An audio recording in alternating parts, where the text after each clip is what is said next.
नवंबर को हुई, उस मुद्दे को लेकर के आज सागर में दीपक होटल में प्रेस कॉन्फ्रेंस में उपस्थित समस्त पत्रकार भाइयों का मैं हृदय से स्वागत करती हूँ, वंदन करती हूँ, अभिनंदन करती हूँ।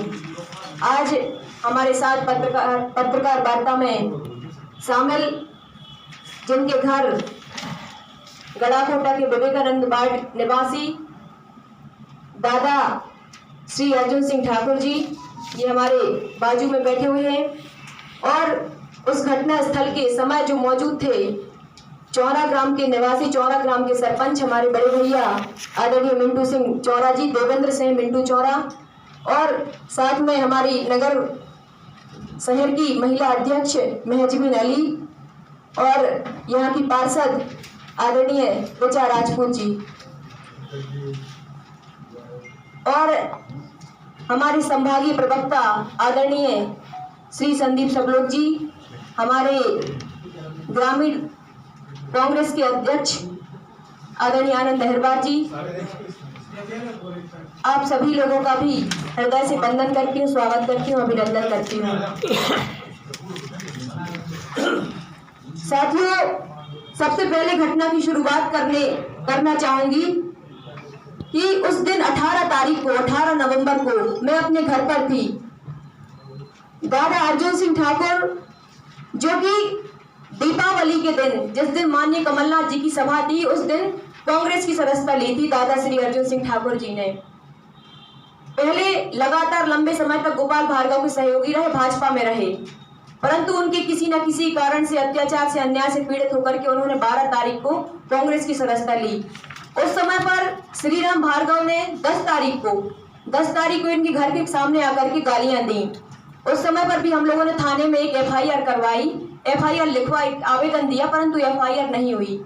फिर चुनाव के एक दिन बाद, मतलब 17 तारीख के बाद 18 तारीख को करीब 3:30 बजे श्री राम भार्गव, जो कि भाजपा प्रत्याशी गोपाल भार्गव के छोटे भाई हैं, वो इनके घर के सामने आते हैं और फिर से गाड़ी में बैठ करके गालियां देते हैं। और मुझे जानकारी मिलती है, किसी का फोन आता है कि ऐसी ऐसी घटना हुई है। मैं तुरंत दादा श्री अर्जुन सिंह ठाकुर जी को फोन लगाया कि क्या क्या घटना हुई, उन्होंने बताया। और प्रत्याशी, कांग्रेस की प्रत्याशी होने के नाते मेरी ये जवाबदारी थी कि जो मेरा, जिन्होंने साथ दिया, मैं उनकी, यदि कोई उन पर परेशानी आई तो उनके साथ खड़ी हूँ। मैं उनके घर तुरंत ही गाड़ी उठाई और तुरंत ही उनके घर पहुँच गई।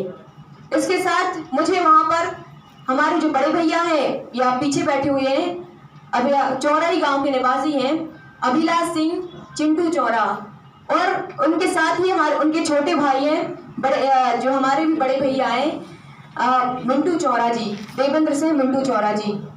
तो ये लोग पहले से हमें वहां पर उपस्थित मिले थे जब मैं वहां पर पहुंची थी, चूंकि इनका गांव नजदीक है और मेरा गांव थोड़ा सा दूर पड़ता है। वहां पर हम लोग गए और उसी समय पर 2 पुलिस वाले, एक ASI राजकुमार मिश्रा और एक कांस्टेबल, ऐसे हम लोग 6 लोग दादा श्री अर्जुन सिंह ठाकुर जी के बैठक रूम में बैठे हुए थे। 6 लोग बैठे हुए थे। उसी समय पर एकदम से गाली गलौज की आवाज आई, हथगोले फूटने की आवाज आई। हमें नहीं पता था कि हथगोला फूट रहा है। एकदम से कोई बहुत ब्लास्टिंग की आवाज आई, गोलियां चलने की आवाज आई, फायरिंग की आवाज आई। हम लोग शॉक्ड हो गए कि ये हो क्या रहा है, कुछ समझ ही नहीं आ रहा था। 5 मिनट के लिए तो सब पूरा शून्य हो गया दिमाग की। अचानक से अप्रत्याशित ये इतनी बड़ी घटना हुई, शांत हो गए हम लोग, समझ नहीं आ रहा था। और पुलिस वाले जो अंदर बैठे हुए थे, उन्होंने तुरंत ही बाहर जाकर के देखा, हम लोग भी बाहर आए, देखा कि सारे लोग गाली गलौज कर रहे हैं और मुझे उल्टी सीधी गालियां दे रहा है। सारे लोगों को, हम चारों लोगों को उल्टी सीधी गालियां दे रहा है कि निकल बाहर, मैं तेरा काम तमाम कर दूंगा। वो गालियां जो मैं इस मंच से नहीं कह सकती। तो ऐसी गालियां दे देकर के बुला रहे थे और लठ लगातार चला रहे थे, लगातार फायरिंग कर रहे थे। हथगोला, जो हमारे साथ बाकी के भाई लोग आए थे, वो बाहर बैठे हुए थे, घर के बाहर बैठे हुए थे, और उनके सामने हथगोला फेंक रहा था, कोई फायर कर रहा था, कोई लाठियां चला रहा था, कोई पत्थर, बड़े बड़े पत्थर मार रहा था। तो वो जो पुलिस वाले थे, उन लोगों ने हमें चैनल गेट के अंदर बंद कर दिया। हम लोग चिल्लाते रहे कि हम लोग तो सेफ हो जाएंगे, लेकिन हमारे जो भाई हैं वो मारे जाएंगे सारे। क्योंकि कुछ मिंटू भैया के साथ में कुछ लोग आए थे, भाई लोग आए थे इनके, कुछ हमारे जो बड़े भैया हैं चिंटू भैया, उनके साथ भी कुछ लोग आए थे, 4-5 लोग जो गाँव के ही निवासी थे। क्योंकि सभी लोगों की गाड़ियों में 4-4, 5-5 लोग आए थे, मेरी गाड़ी में भी मेरे कुछ भाई आए थे। तो हम लोग चिल्लाते रहे कि ऐसा ना हो कि हम लोग सेव हो जाएं और वो मारे जाएं उस चैनल गेट के अंदर से। परंतु पुलिस वाले उस रिकॉर्डिंग में यदि हम देखेंगे तो वो भी कह रहे थे कि नहीं मैडम 500 लोगों की भीड़ है बाहर, आप बाहर मत निकलो, नहीं तो आप लोग मारे जाओगे, ये रिकॉर्डिंग में है। फिर उसके बाद हम लोग अंदर बंद रहे, हम लोग चिल्लाते रहे, वो भी जो जिस चैनल गेट के अंदर बंद थे हम लोग, वो भी वो तोड़ने का प्रयास करते रहे।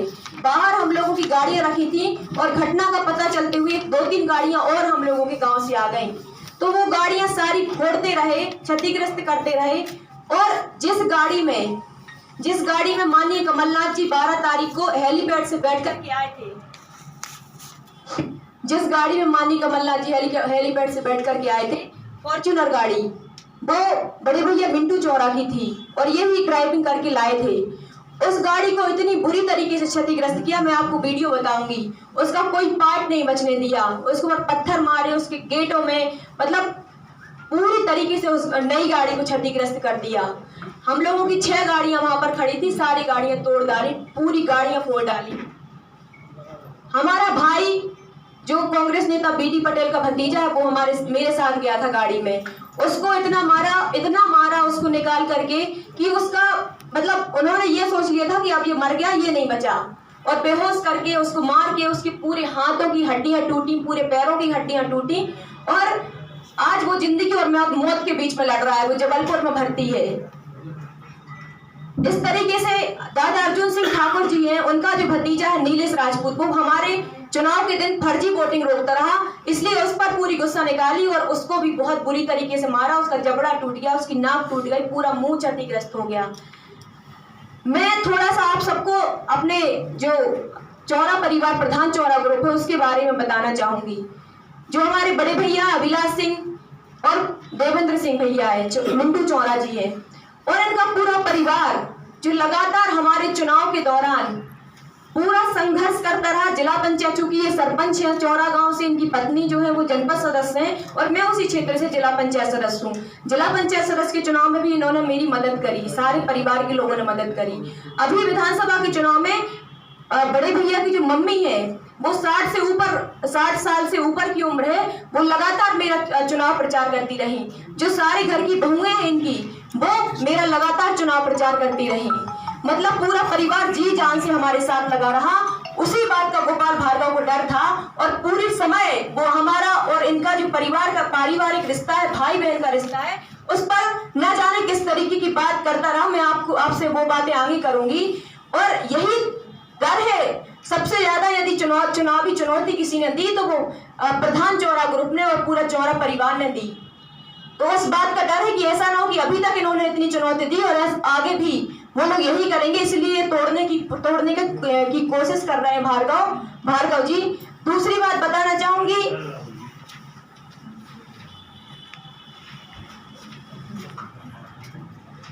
कि जब हम लोग सारी घटना घटित हो गई उसके बाद जब हम लोग थाने गए, पुलिस अपनी सुरक्षा में हम लोगों को थाने ले गई। उसके बाद हम लोग रात के 2 बजे तक थाने में बैठे रहे और पुलिस से चिल्लाते रहे, कहते रहे कि हम लोगों को फरियादी बनाया जाए। जब हम लोग मौके पर मौजूद थे तो हम लोगों की तरफ से FIR होना चाहिए, परंतु पुलिस ने हमारी तरफ से FIR नहीं की। एक छोटा सा विवाद बता करके FIR की कि 2 पक्षों में विवाद हुआ, गाली गलौज हुई और इतना कह के उन्होंने अपनी बात समाप्त कर दी और मतलब एक छोटा सा विवाद बता दिया, जबकि वहां पर पूरी भीड़ ने हम पर हमला किया। और हम लोगों ने जिस दिन को देखा, जिन अपराधियों को देखा, जिन लोगों ने उस समय हमला किया, उनका एक का भी नाम उस FIR में शामिल नहीं हुआ। जो 4-5 लोगों को पुलिस वाले उसी समय पर पकड़ के लाए, उन लोगों के नाम ही हम लोगों ने नहीं दिए। जिन आरोपियों के नाम आज FIR में दर्ज हैं, उनके नाम हम लोगों ने नहीं दिए।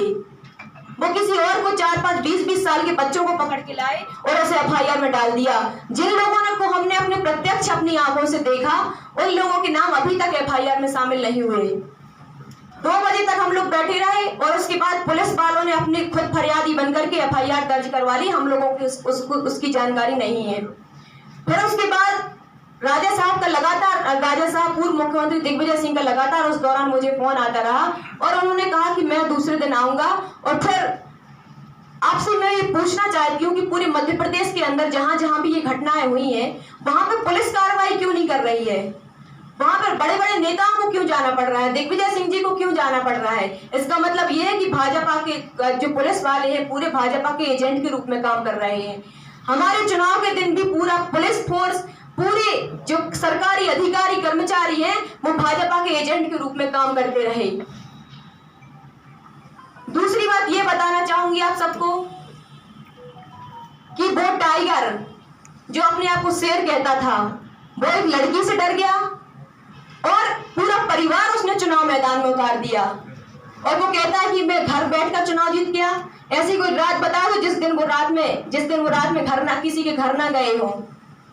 हर गांव में साल ओढ़ करके जाते थे, घर जाते थे, लोगों पर दबाव बनाते थे, रोज गणनायक में बैठ के चलती रही, पूरा परिवार उनका मैदान में उतर आया। और किस तरीके से चुनाव लड़ा गया, इसकी प्रेस कॉन्फ्रेंस में आपको एक बार और करूंगी। मैं बहुत सारे साक्ष्य जुटाने में लगी हूँ, जितने कैमरा हैं उनकी रिकॉर्डिंग निकलवाऊंगी। पहले 150 पोलिंग पर हमारे यहाँ कैमरे लगे हुए थे, वो सारी कैमरे की रिकॉर्डिंग निकलवा के मैं बताऊंगी। और मुझे लगता है उनकी हार की बौखलाहट है जो इस तरीके से हम सब पर निकल रही है। दूसरी बात, आज जिस संबंध में प्रेस कॉन्फ्रेंस है उसके बारे में आप सबको के सामने एक विषय रखना चाहूंगी कि उसी रात्रि उनका एक वीडियो जारी हुआ, एक चैनल का वीडियो, एक किसी ने बाइट ली थी। उसी रात्रि में उन्होंने कहा कि वो महिला, आप उनके बोलने का अंदाज देखिए, उन्होंने कहा कि वो महिला यहाँ पर अपने दोस्तों के साथ क्या कर रही थी चुनाव के एक दिन बाद, कि वो महिला अपने दोस्तों के साथ यहाँ पर क्या कर रही थी। उस महिला को अपने घर होना चाहिए, उस महिला को अपने घर पर मतदान केंद्रों की जानकारी जुटाना चाहिए। तो मैं आपसे पूछना चाहती हूँ कि यदि मेरे कार्यकर्ताओं पर, मेरे पार्टी के नेताओं पर कोई आंच आएगी तो मैं घर पर बैठकर मतदान केंद्रों की जानकारी जुटाऊंगी या उनके साथ खड़े होंगी।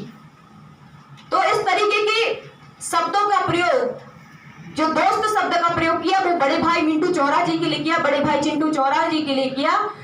इस बात का मैं जवाब चाहती हूँ। और दूसरी बात, फिर उनका एक और वीडियो आया, उन्होंने कहा कि गराकोटा के ये नेता हनीमून मनाने के लिए आए थे। आप सब सोचिए इस बात को, सबके घर में माँ है, बहन है, बेटी है, इतनी सारी महिलाएं राजनीति कर रही हैं। क्या ये शब्द उस 65 साल के व्यक्ति को, उस 75 साल के व्यक्ति को जो लगातार 40 साल से विधायक है और 18-20 साल से मंत्री है, क्या उनको ये सारे शब्द शोभा देते हैं कि वो महिला यहाँ पर क्या कर रही थी, वो महिला अपने दोस्तों के साथ क्या कर रही थी, क्या वो हनीमून मनाने के लिए आए थे?